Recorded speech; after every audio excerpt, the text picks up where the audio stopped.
na CDU convocamos esta conferência de imprensa para alertar a população em geral dos reais problemas que entendemos que são existentes no nosso concelho e, como tal, já no último debate com as demais forças candidatas à Câmara Municipal, fizemos esse repto para uma discussão mais profunda, mais alargada, no sentido de ver debatidos os reais problemas do concelho. Isso não foi aceito, pelo menos por enquanto, daí que entendemos uma necessidade muito grande de abordarmos e colocarmos os reais problemas do concelho. O cabeça de lista da CDU à Câmara vai tentar de forma o mais sucinta possível, mas sem deixar passar à frente aquilo que é efetivamente necessário, dar conta dos reais problemas que entendemos que são prementes cá no concelho. Ora, antes de mais nada, bom dia a todos, e como já foi agora anteriormente dito, este debate tem como objetivo fazer uma análise dos reais problemas do concelho, coisa que não se tem feito na atual campanha. Uma campanha é sempre um momento de reflexão, de análise dos problemas do concelho, a procura de soluções sobre várias formas ideológicas ou várias perspectivas, e tem um objetivo também de informação, de auscultação, e nesse sentido penso que não temos sido feito. Entendo que a campanha não tem sido uma apresentação de projetos, mas, como já foi dito, uma tentativa de compra de votos. Isso não se faz, ou não se tem discutido, portanto, na realidade, a essência do problema. Uma vez que a CDU já lançou o repto a um debate de ideias, porque achamos que as ideias, neste caso, sobrepõem-se às tricas pessoais e aos outros problemas, portanto, tem sido preterido por todas as forças políticas do nosso concelho. Porque achamos que os cidadãos devem ser informados em concreto dos projetos para que o voto consciente e esclarecido, porque, de facto, uma força cívica do cidadão centra-se no voto.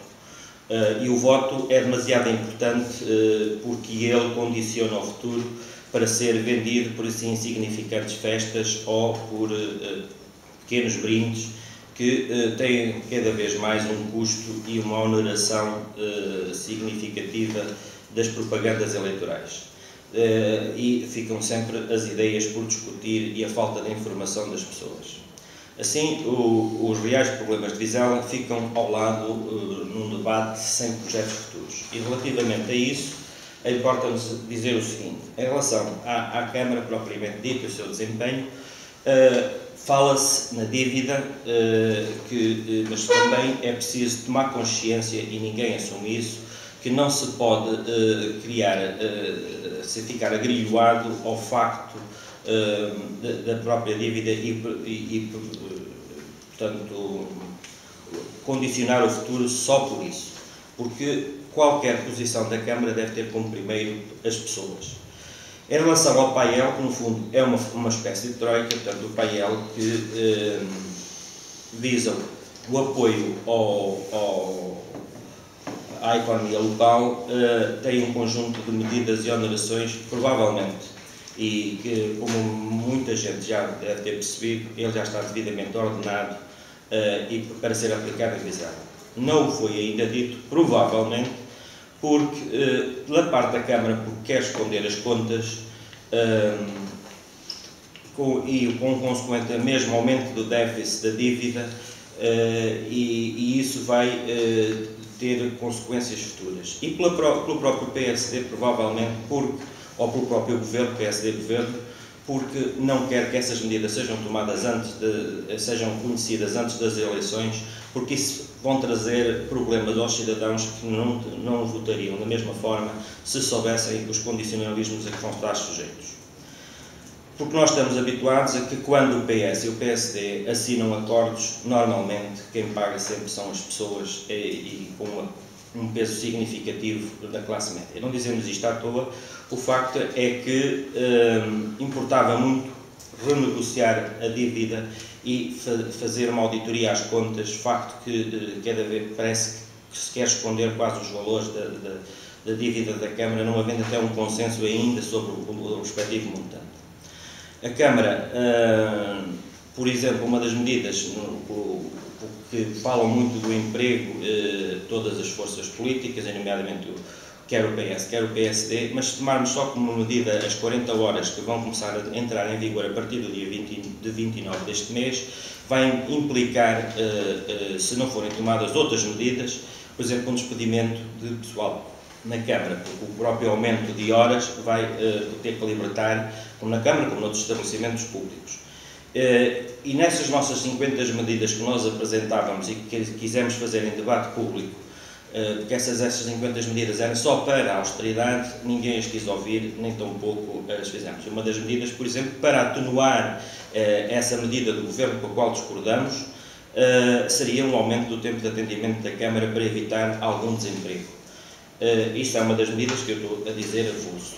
Uma das coisas que se tem visto e consequente diálogo com as diferentes forças. O facto é que a oposição nunca fez diálogo com a Câmara, estiveram sempre nestes últimos 4 anos de costas voltadas, ora criticando-se uns, ora criticando-se outros, indefinidamente num ciclo vicioso. É preciso entender que a Câmara também, quando fala no seu desenvolvimento, vai ter uma diminuição das taxas, pela própria diminuição do urbanismo e da construção que tem acontecido nos últimos tempos, pelas medidas económicas que acontecem no país. E relativamente ao desenvolvimento económico, apresentam-se medidas avulsas da oposição. Se pegarmos no relatório da INE, portanto, porque é importante conhecer o conhecimento atualizado da economia local, porque é importante na definição de uma planificação estratégica para serem polos geradores de emprego. E nesse próprio relatório entendemos que compreende-se que 68,2% da população de Vizela trabalha fora de Vizela. Ou seja, Vizela só tem capacidade de empregar atualmente, e com o desemprego que há, 31,8%. Quando as pessoas falam em dizer que querem criar emprego, não podem esquecer o setor gerador em si da empresa, portanto, o gerador de emprego. E uma das grandes apostas que achamos importante, para lá do que já é habitual em termos absolutos, como seja o têxtil e o calçado, como as duas grandes empregadoras, penso que Vizela tem de se virar também para a sua essência de existência, que é as termas e a zona ribeirinha, com apostas de intervenção nesse nível, para atuar também no turismo, um dos focos dinamizadores da economia. Por outro lado, determinados setores estão completamente descurados. O caso da agricultura, em que só 10 pessoas em 20 mil pessoas estão coletadas como na agricultura. 10 pessoas versus empresa. Portanto, isto seria um motivo de reflexão e que as medidas também fossem, quando se fala no emprego, passassem por esses números e por essas informações. Saber que, por exemplo, São Miguel, de facto, a freguesia que mais empresas tem e que mais emprego cede, mas Santa Eulália, que seria a segunda população, a segunda freguesia com mais população, não é, por conseguinte, a que mais emprego tem. Foi dito no debate de sábado pelo representante do PS que Vizela tinha diminuído o desemprego. É uma verdade, mas é uma verdade tal e qual como é em relação ao emprego relativo. O facto é que, em termos absolutos, Vizela continua a ser a zona do país com maior desemprego. Defendemos, e sempre achamos que é importante, a calendarização de todas as medidas, porque evita situações como quando foi perguntado às outras forças como é que se fariam determinados projetos, como o caso do Parque Industrial, e sobre isso há vários estudos feitos e eles não apresentaram qualquer medidas em concreto, medidas avulso. Como, por exemplo, dizer que se podem fazer aumentar as taxas sobre devolutos para que, no caso de ficarem pertencentes à Câmara, é preciso avaliar se a Câmara tem dinheiro para assumir as consequências dessa construção. Ou não vamos nós ter depois no futuro as casas completamente abandonadas sem qualquer tipo de reestruturação e com pior situação. Por exemplo, as medidas que disseram sobre os autocarros, que é uma ideia que, tal como nós defendemos as mesmas, é preciso também saber, e há esse estudo feito sobre a influência nos autocarros e táxis. É preciso, por exemplo, esclarecer as pessoas que na aplicação, só na medida da aplicação desses autocarros, poderia-se ter que aumentar, por exemplo, as taxas de estacionamento na cidade de Vizela para diminuir, por um lado, o estacionamento e usarem menos o carro e, ao mesmo tempo, poderem ter que usar os seus autocarros para não terem que andar sem ninguém.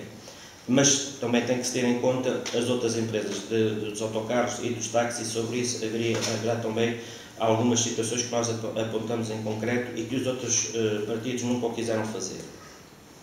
Portanto, continua-se a fazer promessas sem se avaliar as consequências das medidas, tal como pode e deve-se fazer a construção de um canil, mas isso também tem que estar associado ao aumento da fiscalização sobre a forma como os animais são condicionados e tratados pelos respectivos donos.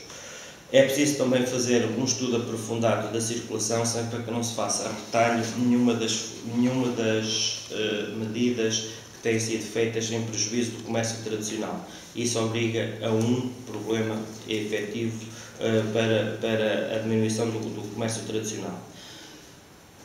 Falar e só a nível local pode-nos dissociar da realidade. Portanto, quando dizemos que o voto é na pessoa e é no plano local, o facto é que no dia 29, quando saírem os resultados, os partidos assumirão como seus as derrotas, independentemente das pessoas, assumirão como seus as derrotas ou as vitórias e tirarão daí o partido que lhes melhor convier.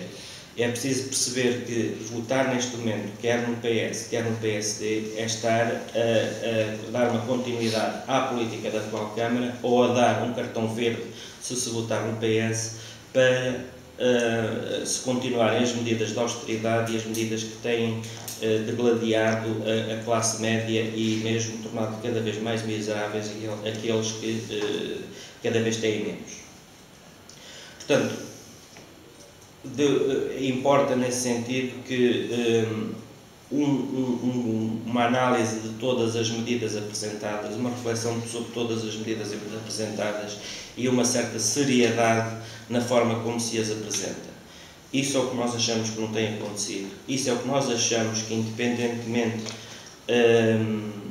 dos partidos, se deve fazer em bom desempenho do Conselho em termos futuros. Isso é um pouco uma forma